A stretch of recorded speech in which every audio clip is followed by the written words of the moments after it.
It's crazy to think that when you were 18, you thought that by 25 you would have life figured out, but you really Right. don't. Yeah, that, what fits now might not fit later. That's okay. What we think we want might not be what we want when we get it, and that's okay too. So, kind of finding meaning, finding purpose is definitely very salient in BoJack. BoJack Horseman came out when I was around high school, college, and I kind of like grew up as the seasons kind of came out on Netflix. And I've always been kind of into like animated shows, so then to see kind of an animated show geared for adults or kind of more real world themes such as addiction and mental health that we'll all get into, it was just really special for me to see that. And once you kind of get over them being kind of anthropomorphic Animals. animals, some of them, I think most people find it very relatable. And of course, they like tie in like real world things too. So that's why I picked BoJack, and I rewatch it very regularly. They have a good balance of realism and humor, and also a lot of heart, of course. Yeah.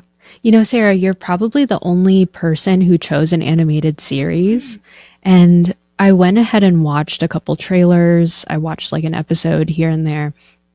And what I really admire about BoJack Horseman is it tackles things like addiction, trauma, childhood wounds, exclusion with a humorous lens. And I don't know if you've ever heard of this statement, but like I always heard this growing up. What's hysterical is historical. Mm. And I guess like what's your theory first and foremost for those who haven't watched BoJack Horseman? Like the main character is literally an anthropomorphic horse. So like why do you think he's a horse and why do you think his love interest is a cat? Mm. Well, if you get like really into like the trivia on it, there's a couple of kind of like references that I think led to like the creators picking like specifically a horse. Mm, Um, for instance, like the decor in the house, there's like a horseshoe that's upside down, and upside down horseshoes means like luck is falling out. really? Also, with substances, specifically heroin, horse is a street name for heroin. So that kind of like tie in terms of relationships, there are kind of, again, interspecies relationships, if you Mm-hmm. will. Um, but later, Bojack's not therapist, but therapy horse at rehab kind of comments on all of your personal relationships are cats or dogs or humans, no other horses, which maybe kind of Mm, allude to this in kind of our world, maybe internalized misogyny or internalized racism, kind of the wounds that we have from people that we grew up with, maybe our parents or our community, that might be a source of pain or unhealing there that might lead us to kind of other folks. Yeah. interesting. So what I'm hearing you saying is BoJack Horseman is kind of an analogy for what life is like for someone living with a lot of internalized misogyny, a lot of woundings that might have translated into addiction. That maybe this is an animated series because it explores such hard topics, such hard adult topics that could only be portrayed from like anthropomorphic animals in order to tell the story with a little bit of humor. Otherwise, it would be a really messed up comedy. Right, right. With Hollywood or Hollywoo, as like the show kind of calls it, there are specific real life celebrities that, and I think it also shines light on that life is not all bad, right? Even if we have this Mm, hurt or substance use, what have you, there is still a lot of love and happiness and humor, and I'm sure a lot of folks, myself included, like cope with humor too. So I think mm, it just kind of paints an accurate picture of what life is like. yeah. Okay. So we've painted a picture of what BoJack Horseman is. How do you think? So you touched a little bit on this. I want to start going into the deep end with the show's depiction of addiction and self-destructive tendencies. So some of the things that I immediately noticed was there's a lot of self-deprecating humor in the show, especially around BoJack Horseman. So it grapples with his own self-destructive behavior, addictions, and there's a lot of emptiness throughout the series of him not feeling like he's enough. And you often see him in like bars or drinking. And so, how do you think the show depicts the cyclical nature of addiction and the challenges of overcoming substance use? I wouldn't go as far as to say substance use is my specialty, but I have had some experience working with folks with addiction or previous like history of substance abuse. So I can say that it's fairly accurate as to how folks can like really develop a dependency on substances. And when we say substances or addiction, we don't necessarily just mean like drugs. We can also mean like people or their relationships or work, because BoJack is trying to constantly fill that void. So we see him constantly like exchanging one vice for another, saying things like, "Oh, I'm developing a system of use per day," things like that, kind of those mindsets. And there are even points in the show where he intentionally harms himself to gain access or to have an excuse to use substances such as painkillers. I feel like what you just said is so key, where addiction doesn't always look like alcohol or drugs or substances of the like. It can also be people. And codependency is a type of addiction. And what insights do you think we can get from his own journey about the human experience and what people might miss from, I don't know, psychological factors that could contribute to those addictive behaviors? We get context from BoJack's like family of origin, where the substance use started. So he was exposed to a lot of substance use, specifically alcoholism, from his parents within the house when he was very young. And then you see at different points in his life using alcohol as either like a social lubricant or it actually being like a form of abuse for him. And then later on in adulthood, kind of gaining or expanding his use into the workplace. So like when he's filming his shows, to make things flow a little bit better or to get out of his head, kind of relying on alcohol to like help with that. So yeah, it doesn't start all at once, right? It's a gradual thing that eventually like a person gets to a point where they can't function on their day-to-day basis without a certain level of substances in their system, or like immediately that is their main coping skill they go to. So I think when folks try to get sober or to make a change in their life, whatever that looks like, you have to take in, again, the context at which they grew up in, as well as what environmental factors are within their control now that are enabling this behavior.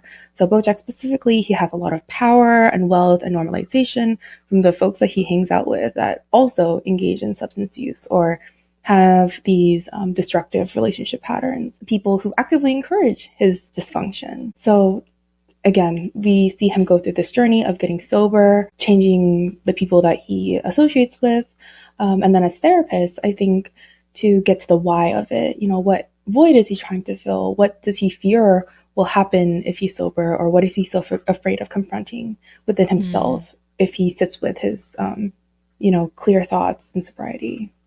I've never heard it painted with such a compassionate lens of, substance use is really gradual. It's a way to cope with something that you're very insecure about. At least that's what I'm hearing you say. And so, like you talk about getting to the why of something, and I think this is a perfect segue of just exploring BoJack's troubled upbringing and his past traumas and why it might have led to substance use. And can you speak to how past traumas and influences can lead to someone using substances? And you can use BoJack as an example because I feel like this is relevant to his story. Yeah, definitely.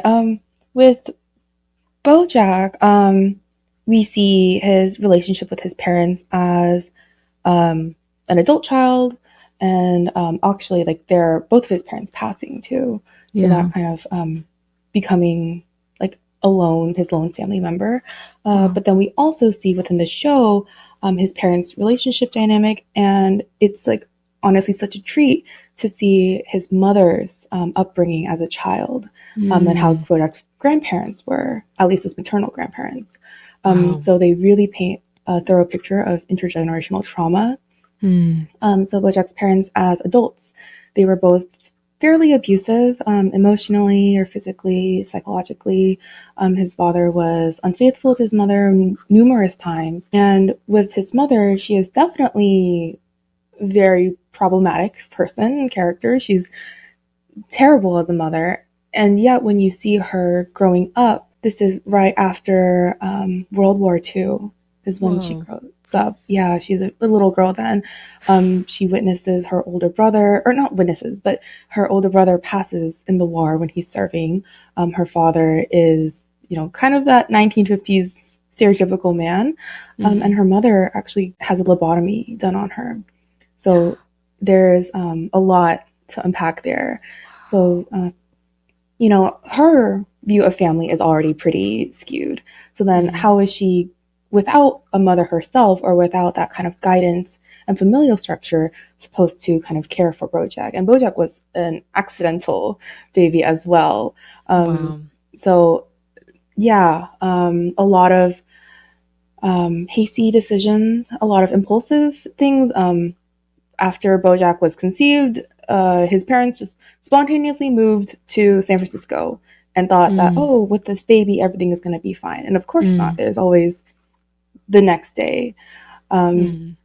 so, yeah, given all of that, BoJack would, as a child, turn to these sitcoms of what a healthy, happy family and what well-adjusted people look like. And of course, sitcoms are not reality. Mm. Um, so, because he's based everything that he knows off of these inaccurate depictions of people, navigating real life relationships is just really really difficult for him to be consistently good versus doing that big grand gesture or having everything nicely wrapped up after the 25-minute mark.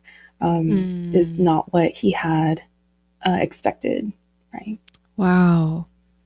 That's so, that paints a picture as to how someone ends up masking with dysfunction, I think. Mm-hmm. Because I think what you just shared, Sarah, of when a child grows up not really knowing the ocean that they were raised in, it's so easy to realize that something's wrong and to try to find something to fix it. And so you even painting the picture of sitcoms, personally I can relate to that a lot because growing up as an immigrant kid, like I never really thought my family was normal because they were working multiple jobs growing up in LA. And so watching a sitcom, I was like, oh, that is what a healthy family is. It's grand gestures. And so for me, my addiction of choice was perfection, codependency, and it took years to unlearn that Mm-hmm. with therapy. Mm-hmm. But I think that like what you just said, I think a lot of people can relate to of what do you wrap up in a 25-minute mark? What's that Mm-hmm. thing that you try to mask with a band-aid? Mm-hmm. Um, just out of curiosity, do you relate to any of the characters in the show? Absolutely. Yeah. I was immediately drawn to Diane's character, and Mm. she is one of the few Asian American characters in the show. She is Vietnamese American. She kind of has an awkward phase. Interestingly enough, she grew up in Boston and actually went to my alma mater, Boston Really? University, canonically. Yeah. Wow. So just a lot of parallels there, but she also suffers from depression and anxiety and acts as Bojack's foil throughout the entire series. But we see how these two characters who might not come from exactly the same backgrounds but suffer from very similar symptoms navigate it differently, which kind of leads into like how everyone has a different choice in the actions that they do or the help that they receive and so on. Why Diane? I guess like outside of just like college and family, what was it about her character as a foil? Did you relate to like her helping nature? What was it about her character? I think Bojack and Diane definitely have elements of codependency, especially early on. She often is the one to correct him. She's a very hardcore feminist, and Bojack maybe very less than. But she views him with a lot of compassion, and she's one of the first and only people in his life who don't let him just get away with things. So Mm, when he does something that she points out as like problematic or not okay, she takes space from him or eventually cuts off their friendship, appreciates the mm, time they had, but again will not coddle him. And again, it's again these relationships that are really hard to navigate, but she has a lot of heart for him. mm. And, I haven't really delved into the ecosystem of BoJack Horseman for too long, but is Diane like a key character throughout the entire series? Yeah, absolutely. She is, okay. I know that BoJack Horseman is kind of the main character, but all the other surrounding characters, such as Princess Carolyn, Mr. Peanut Butter, funny names, Diane, Todd, they all have their own character arcs within the show, and they're Yeah. not just accessories to BoJack's story, I guess. Mm. That's really beautiful how, like, from what I'm hearing you say as a spectator who just started getting into the show because of you, Mm-hmm. like, it's so interesting how, when it comes to the central themes of addiction, understanding someone's central story as a main character, it doesn't always have to circle around Bojack Horseman. It can Mm-hmm. be about Diane. It can be about, you said Princess Buttercup. Princess Carolyn and Mr. Princess. Peanut Butter. I love These Mm-hmm. names are so cool, Sarah. Mm-hmm. So I want to go into your personal story with this show Mm-hmm. because I feel like we're talking about the characters, but I think your relationship to them is far more important. You said you started watching it in college and then you grew up with the show. I guess Mm-hmm. like what drew you in as a college kid? You said that Mm-hmm. you were really into animated shows, but why this show specifically? I think, well, when we take it into like the context of the time, like probably 2018, 2019 or so, Mm, that was when third, almost fourth wave feminism was in real swing. yeah. And there's also something to be said about it being an animated series Mm-hmm. because like I actually stopped watching animated series after the age of maybe 13 or 14, but I still remember SpongeBob. I still remember Mm-hmm. Avatar. I still remember, The Fairly Odd Parents. And I think there's something about when something is imaginary that you can actually relate to it much more had it been a person, because Mm-hmm. it's easy to just get obsessed with a celebrity. But the fact that, similar to your point, there's writers behind this, there's people's personal experiences. And I think that there's a reason why therapists get into the work that we do because your work never stops. Like you're always Mm-hmm. growing and developing as a human being. So thank you for being vulnerable about that. I think that's really important to know that like our growth never stops even after Mm-hmm. we pass the age of 20. Mm-hmm. Yeah. Yeah.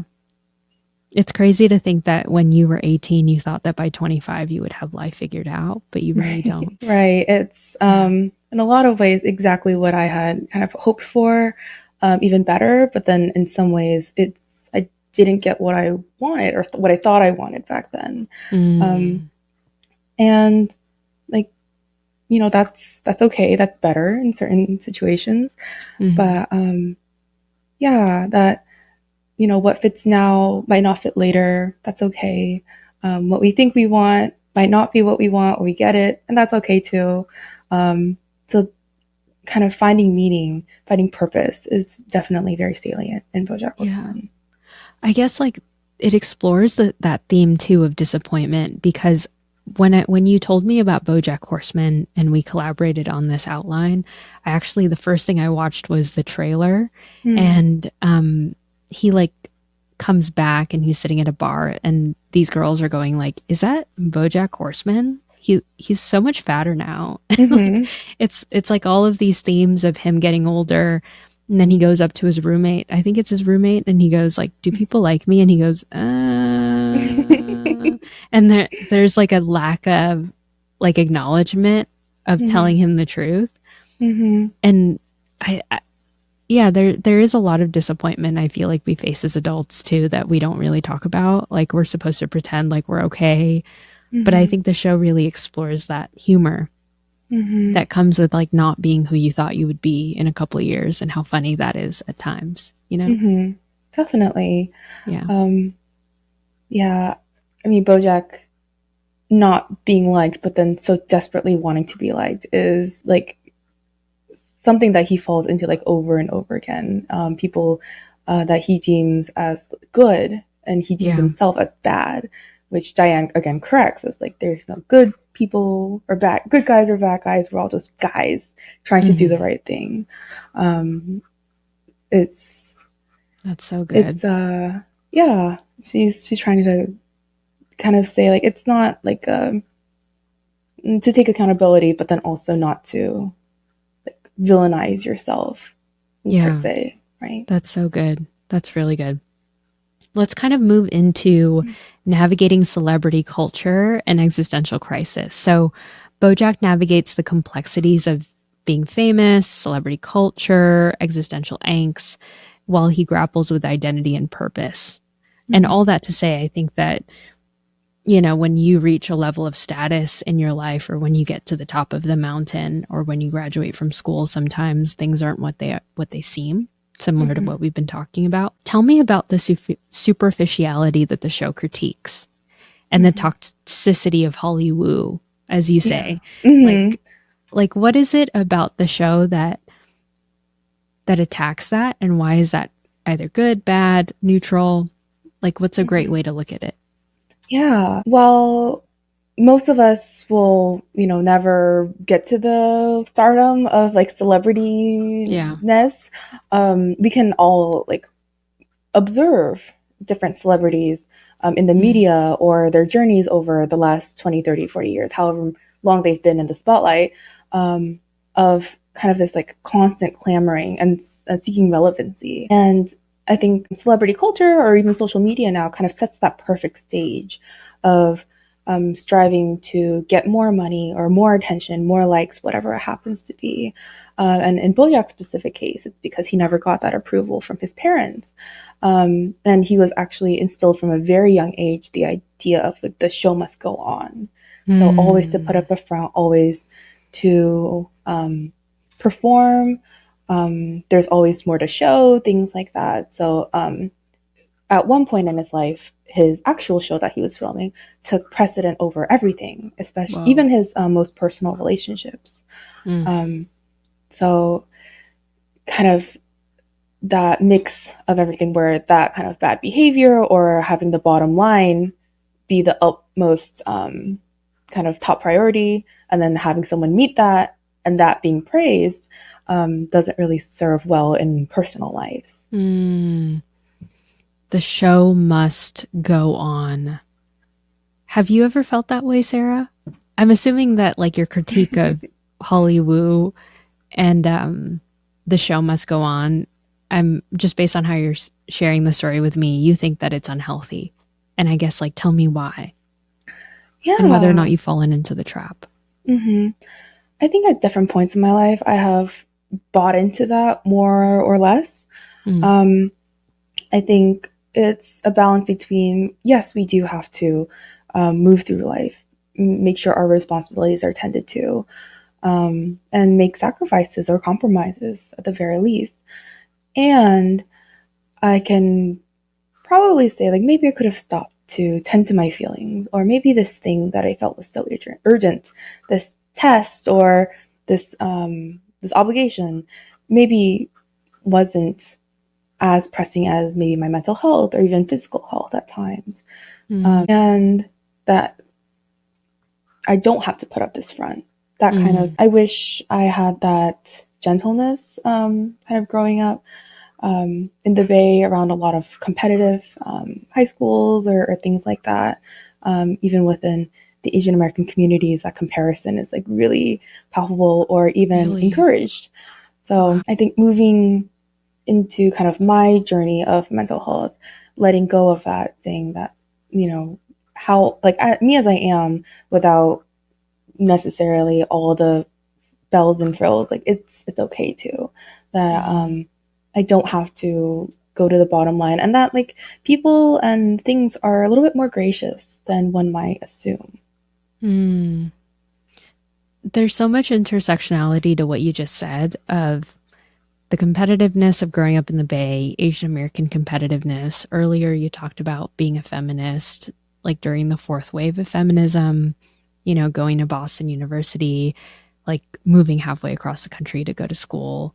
I guess like there's complexity to you. Mm-hmm. And I said this to Jack in his interview, but I said that I had a mentor tell me once that reality is stranger than fiction, Mm-hmm. that there are things in the media that portray parts of our human story, but not all of it. Mm-hmm. And that's why, you know, multiple characters can represent different parts of our lives at different areas. And Mm-hmm. I guess, like, outside of Diane, are there other characters that you resonate with slightly or even lightly when it comes to their attributes?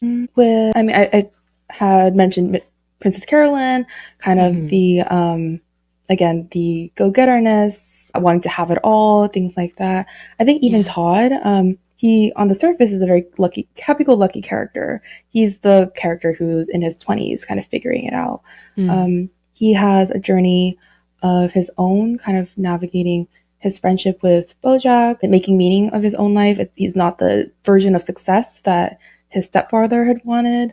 Mm. He ends up kind of running a daycare business at Princess Carolyn's office, and he calls the babies his workplace associates, which is super cute. But again, it's not that traditional version of success, and it doesn't have to be because he's happy, Yeah. he's fulfilled, and he is one of the few asexual characters that I can recall in Mm. shows, and that's a whole process. So for me personally, with my queer identity too, although I'm Mm. not asexual and there is more representation for queerness in general, Mm. it was just nice to see that kind of being brought to light and part of his own character arc. Yeah, I'm glad that you brought up, you know, queer identity, because I was talking to Jack about this, that there are things that I think live in the sea of identity that someone with privilege might not pick up on.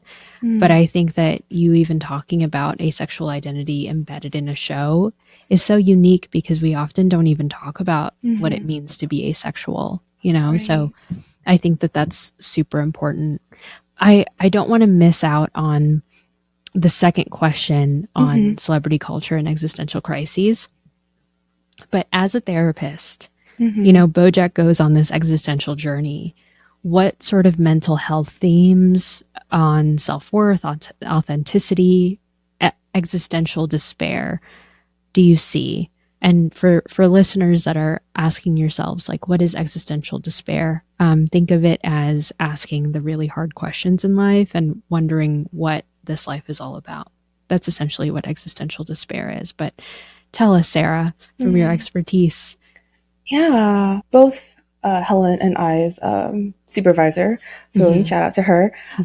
She says that shame and guilt kind of come up when people live outside of their values, and Mm, BoJack definitely lives outside of his values.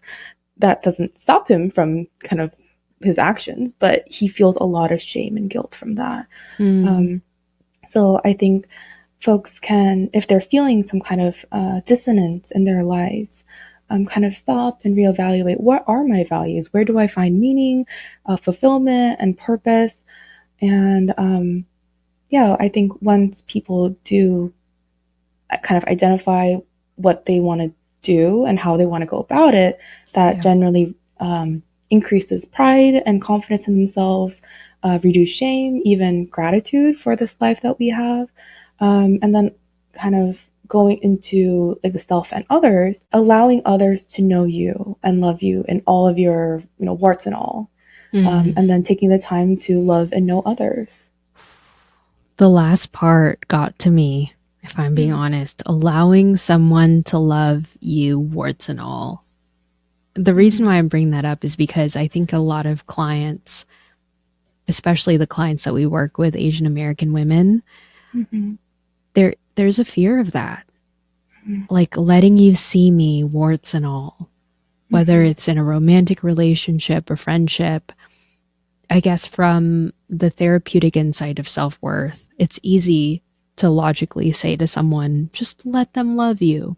Let Mm-hmm. them see the good things in you, you know? Mm-hmm. But I guess, like, walk us through, Sarah, how we can begin to do that as people. Because even in our work, like, I think that self worth is a really, really big theme that we often have to work with clients through. Hmm. Self-worth. Tell us Yeah. about that. Mm, Speaking from my own experiences, I am the eldest daughter of an immigrant family, that kind of stuff, Yeah. and definitely performance. And as women, like I think just generally we are socialized to tend to the needs of others, Mm-hmm. whether it's other women or even men, especially men, right? Mm. Um, Yeah. so kind of for me, it was teasing my self worth apart from what I do for others. And it's a little bit ironic. And I did have to take a moment with my work because I am here in a serving position too. You know, I'm Mm. here to serve and hold the space for other people, but that's not inherently where my worth lies. That's So, good. kind of again, saying that my worth and who I am as a person is not performance based, it's not what others deem of me, it's not like kind of graded on a scale. It's like who I am and what I bring to the table naturally. Um, Mm. so part of my process was kind of asking my loved ones, like, what do you like about me? What do you appreciate? And very rarely was it like, oh, you were here to listen to me. Like it was like, oh, I like your company. I like your humor. You just bring a warmth to this, or I appreciate your perspective. So it's nothing really that I did for them, right? It's Mm. kind of just who I was and how, again, naturally I contributed to the dynamic. Mm. Um, and it's actually a very vulnerable thing, being your true, authentic self. Mm. Whatever you deem as good, bad, shameful, ugly.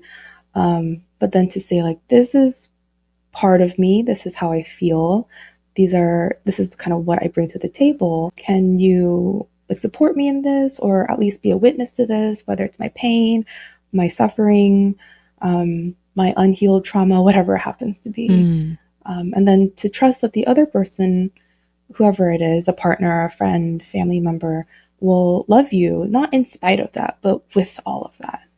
Mm. The thing that you said, I think, ties into what BoJack Horseman is even about. Of Mm-hmm. if I entertain you, if I show my worth, then you'll love me. Mm-hmm. I've even heard stories of like famous athletes say that the only thing that they ever connected with their father on was sports. Right. And so they thought that being the best sports person would help.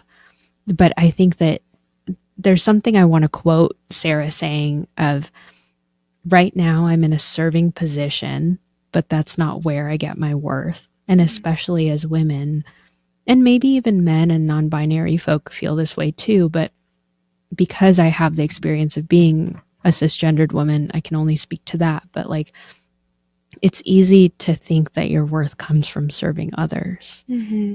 And for folks that may be struggling with finding their self-worth, I think the tactic that you provided is really, really crucial for someone who wants to develop a sense of worth of what value do you see in me? Like, why do you love me? What Mm-hmm. is it about me as a friend that helps you? That's such a great Mm-hmm. reflective question that people can take away from your story, Sarah. So Mm-hmm. that's so good. Yeah, I Yeah. think it's.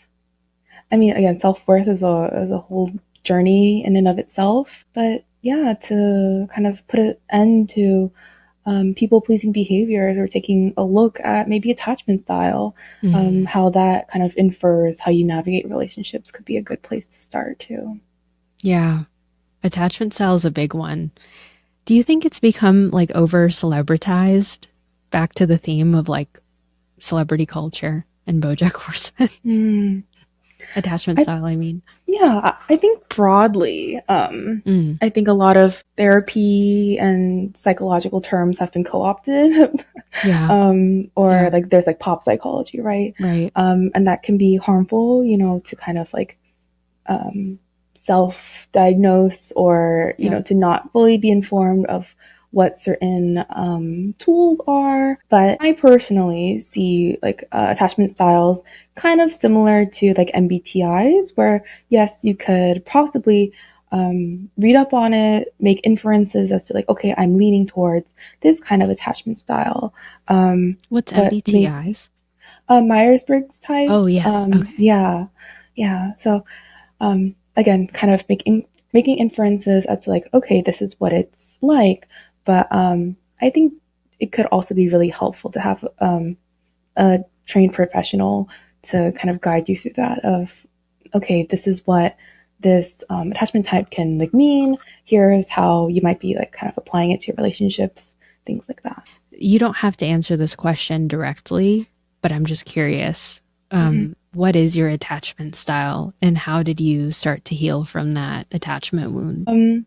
I'm a newly healed anxious attachment, as I say with Love my own it. therapist. Love it. Love it. Like I'm a born again secure attachment or something like that. Yeah, I think it's like Yeah. in earned secure, I think is the Mm. title. Yeah. Hmm. It showed to me like where I had a lot of people pleasing behaviors or Mm, codependency in my relationships, what I thought I deserved from my loved ones, um, and it was not, it wasn't what they were giving to me, and also it was less than I thought, mm-hmm. um, That's so good. kind of all of that together, that was where I really took a step back and said like, okay, what can I ask for from other people? Yeah. Where can I like find meaning in myself as well? As an anxious attachment, it's really scary to ask for what you need. It's a Mm-hmm. lot easier to not need anything and to just Mm-hmm. meet the other person's needs. Right. Yeah. I Right. when I was growing up, I was more of an avoidant attachment that Mm. the moment I got close to someone, I would push them away. And Mm. I think that, in studying both and also being an earned secure attachment myself, you realize that both anxious and avoidant are just both anxious. They're just Mm-hmm. meeting their needs in different ways, I say. Right. But tell me, I think this is a perfect segue into like addressing mental stigmas because Mm-hmm. I'm really grateful that you're very open about talking about your own mental health journey and what you've had to overcome, Sarah. But Mm-hmm. um, like there's a lot of challenging and mental stigma that goes into this show. And Mm-hmm. I think that, listeners are probably noticing that the reason why we're talking about media is because there's so many themes of human experience that apply to mental health treatment. And like, what is it about this show that sheds light into the complexity of Mm-hmm. mental illness and mental traumas, would you say? I think, well, for most of us, we aren't under the scrutinizing lens of the media. Yeah. So I think with BoJack and other characters, they are maybe a little bit more like hyper aware of how they're Mm, going to be portrayed. But then you see how all of these characters, navigate these relationship dynamics or perhaps patterns within their personal lives, which is where they do find that most meaning or where they do spend most of their time.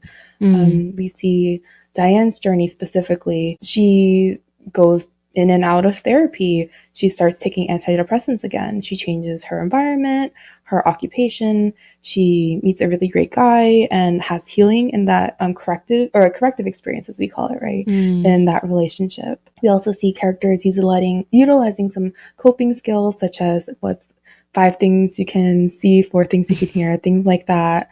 Very And therapy-ish. Right, right.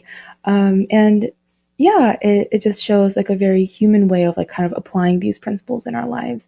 And I also appreciate that it's not that, oh, therapy, going to see a psychiatrist, taking medications are like a simple cure all. There's a lot Hmm. of work that all of these characters have to do. And that's where the majority of like our clients do their work as well. Mm, We see them 1 hour a week, maybe bi-weekly. hmm. Um, so like the real practice comes in when they're in their lives outside of our sessions. That's right. That's actually such a good point that you made, Sarah, where so many people think that therapy itself will cure all of your diseases. But therapy just sheds light into areas that you can start utilizing the tools that we practice Mm-hmm. outside of therapy. Therapy is only as effective as you're willing to change. Mm-hmm. Because all a therapist can do is highlight, it sounds like you really lack basic self care. What would it look like to implement self care into your day or Mm-hmm. to have these conscious conversations to make sure you're in alignment with your partner? Those are things that bring into awareness areas that you can grow. Mm-hmm. So I think it's important to notice too that therapy is more than just a person that you talk to. It's also an opportunity to be held accountable, to build Mm-hmm. community, to build a support system outside of Mm-hmm. yourself and your therapist, because that's really important. Mm-hmm. Yeah. So there's so much empathy that you fostered around BoJack. Mm-hmm. And there are some therapists that listen to our show and some clients that listen to our show. And so I guess from both sides of the chair, if you will, Mm-hmm. like how can therapists foster more empathy and destigmatizations around the topics that we've discussed, like addiction, trauma, intergenerational familial trauma?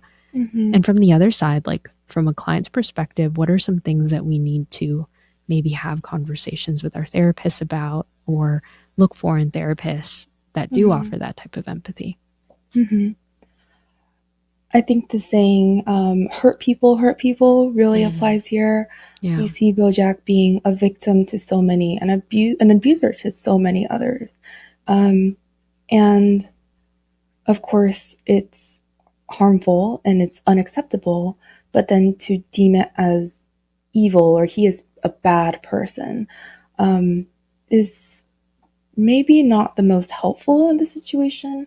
Mm. I firmly believe that people will have the capacity to change, which is why I'm in this field at all. I think it's why therapists do what we do because we feel that people can live lives more authentically or find healing. That we're not stuck and stagnant. That human nature can always grow and flourish. So Mm. I think with therapists, it like the first and foremost is to create a non-judgmental space in the therapy session. We can hold our personal opinions of him. Is he a jerk? Yes. Mm. Is he maybe a stronger word? Sure. How you feel about him outside of session is like your prerogative, and no one can take that away from you. And if you are working with someone like Bojack, who have maybe done some of the pretty terrible actions that he's done, making Mm. sure that you check in with yourself on countertransference.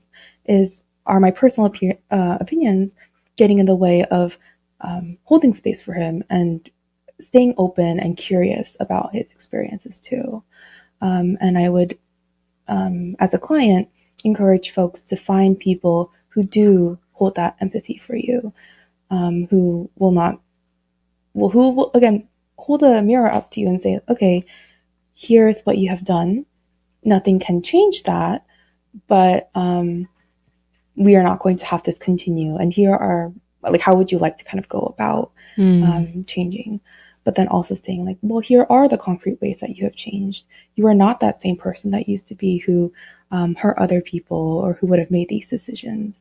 So, who can kind of highlight the progress as well. Sarah, I just want to acknowledge, outside of just this interview, we've worked together in like a group supervision and even in like a meeting sense of talking about clients for, I think, about a year now. And Mm-hmm. one of the things that I've really learned from you is how to hold a non judgmental space for somebody. Because I think that in our own protection, even therapists, I acknowledge that I've had a mistake of doing this, but it's so easy to judge a book by its cover. Mm-hmm. But you've always shared with me in moments where you've struggled with working with clients that, I really do believe that everyone is capable of change. It's why I do my job. Mm-hmm. And so even the way that you talk about a non real fictional character is such a testament to your heart of this is what he's gone through. This is why he's like that. I'm not excusing his behavior, but I'm giving context to his behavior because it'll help you treat him or work with Mm-hmm. him if this was a client that you were working Right. with or if this sounds like you. This is a Mm-hmm. this is what you deserve to be communicated with rather than at. Mm-hmm. So in the theme of that acknowledgement, I kind of want to go into themes of redemption and self reflection. Mm-hmm. So, despite his flaws and past mistakes, Bojack is on a journey to discovering himself and Mm-hmm. bettering himself. Whether or not he continues to make a mistake, that's normal. Mm-hmm. But how does he explore these themes of accountability, forgiveness, and personal growth amidst the adversity? Kind of going back to that approval, he saw that approval, and for a long time that was from Diane to say like, yes, you are a good person. You have done enough to correct your past mistakes. But some mistakes cannot be corrected per se, but we make concrete steps to ensure that they won't happen again. And seeking forgiveness, and then also in kind of the AA methodology of sobriety, like the 12 steps and making amends, taking a moment to reflect on, like, for whose benefit?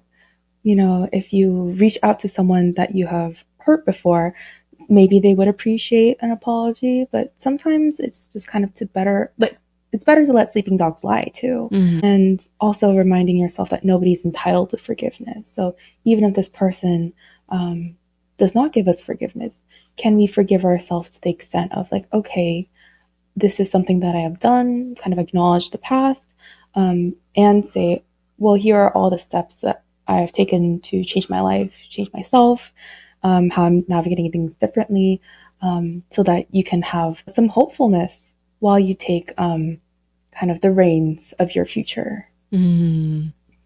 That's so good.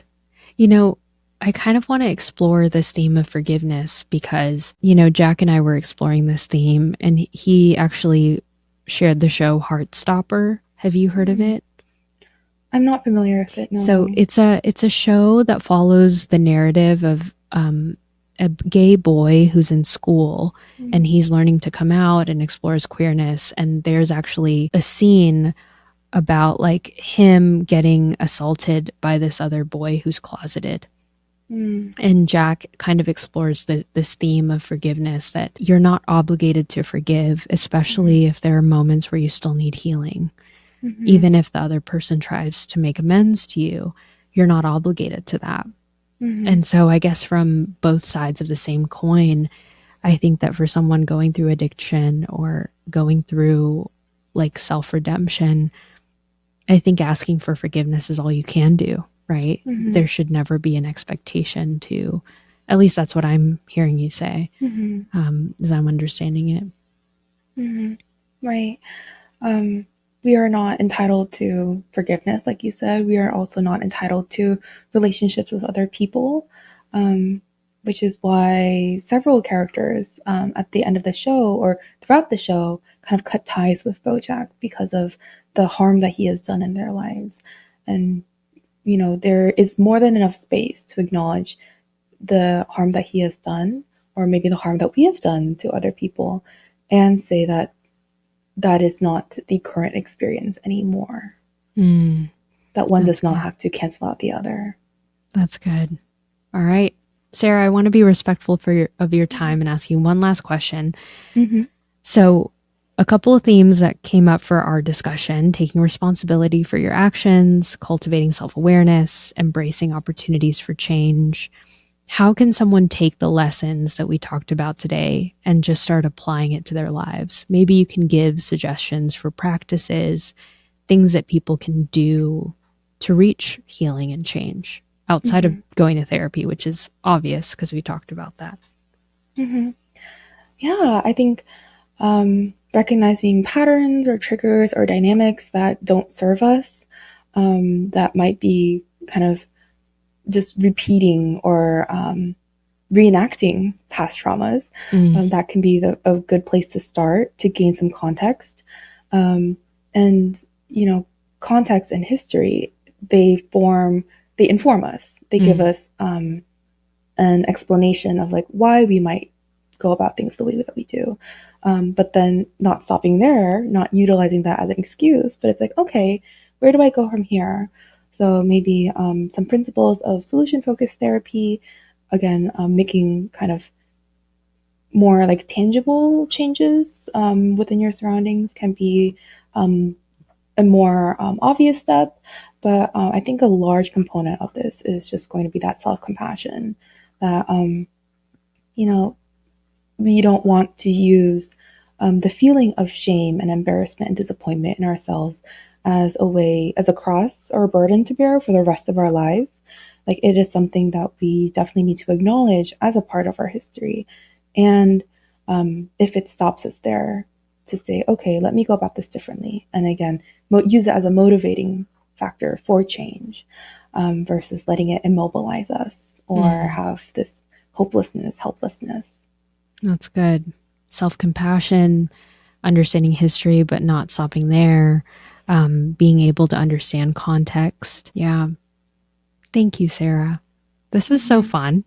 Yeah, this is great. This was great. I always like to end podcasts asking you, what are some of the things that you've learned about yourself this season that you imagine you're going to take in your own show for your life in the future? Well, this is a newer question, I guess I'm implementing. Yeah, I think continuing to live my life as authentically as I can in the moment. I think I've been kind of a chronic planner. It didn't help that for most of my life, things did go the way that I had planned it to go. So it was very disorienting and dysregulating when things wouldn't, because that's just how life is, right? Yeah. We can't always get what we want, or relationships come and go, the natural ebb and flow of life. So staying in the present has been really helpful for me to implement and kind of find that balance of, okay, I want to like set myself up for success in the future, emotionally, financially, even, but also like, how can I tend to myself in the now, because this is all that I can guarantee at the moment. Made it to the end of the episode. I think you deserve a thank you. Yellow Chair Collective, the podcast, wouldn't be anything without followers like you. I promise you that the production of these podcasts will continue to increase as the listeners increase and the followers increase. And so if you can do me a favor, if you found any value from this podcast episode, please give this a like, share, or subscribe to the show. It really helps us out. It keeps the word going and it helps our impressions. Thanks for listening, and I'll see you next Friday.